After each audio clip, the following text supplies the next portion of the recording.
ఆఫీస్లో extra time పని చేయకు. షేర్స్ ఇవ్వట్లేదు, నీకు జీతం ఇస్తున్నారు అంతే. ఏదో ఒక పని దొరికితే చాలు, ఎంత ఇచ్చినా పర్లేదు అని అవకాశం కోసం ఎదురు చూసి ఇంకో మనిషి ఎవరైనా దొరికారే అనుకో, ఆ నెక్స్ట్ మినిట్ నిన్ను బేకేస్తారు. డౌటే లేదు అందులో. వర్క్ ఉన్నప్పుడు నువ్వే హీరో అన్నట్టు మాట్లాడతారు, పని అయిపోయాక జీరో లాగా ట్రీట్ చేస్తారు.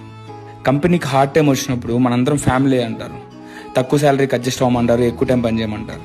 అదే నీకు హార్డ్ టైం నడుస్తున్నప్పుడు అది నీ పర్సనల్ ఇష్యూ అంటారు, ఎక్కువ మాడితే పీక్ పడేస్తారు. అదేలాగా వాడికి ప్రాబ్లం వస్తే నువ్వు ఫ్యామిలీ అయిపోతున్నావు, నీకు ప్రాబ్లం వచ్చినప్పుడు సడన్గా ఎంప్లాయ్ అయిపోతున్నావు. తప్పు ఆడిది కాదులే, మందే. జాబ్ బే లైఫ్ అనుకుంటూ తిరుగుతాం కదా, అక్కడే ప్రాబ్లం.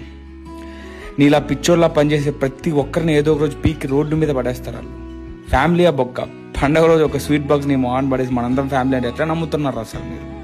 పోనీ నువ్వు అంతలా కింద మీద పడి పని చేసినా 4 ట్యాగులు ఎక్కువ ఇస్తారు తప్ప 4 రూపాయలు ఎక్కువ ఇవ్వరు నీకు. ట్యాగులు ఫ్రీ కదా, నీ మొహాన్ పడేస్తారు అంతే. అయినో మనందరికీ జాబ్స్ అవసరం, రెక్కాడితే కానీ డొక్కాడిన జీవితాలు చాలా ఉన్నాయి ఇక్కడ. అలా అని ఈరోజు రెక్కలు విరిచేసుకుంటూ పని చేస్తే రేపు ఎలా ఎగురుతావు? సో నేను మళ్ళీ చెప్తున్నా, ఎక్స్ట్రా టైం వర్క్ చేయకండి, కొంచెం తెలివిగా మేనేజ్ చేసుకోండి బోత్ పర్సనల్ అండ్ ప్రొఫెషనల్ లైఫ్ని. అదంతా కాకుండా నీ జాలి హృదయంతోనో లేదా నో చెప్పలేక మొహమాటంతోనో వాళ్ళు చెప్పే మాటలకి మ్యానిపులేట్ అయ్యో ఈరోజు ఇట్లా పని చేసుకుంటూ పోయినావు అనుకో, రాత్రి పగలు తేడా తెలియకుండా 100% ఏదో ఒక రోజు రిగ్రెట్ అవుతావు. ప్రతి ఒక్కరు అవుతున్నారు, నువ్వు కూడా అయ్యే రోజు వస్తుంది, జాగ్రత్త. సో ఇది నేను రాసిన ఎంత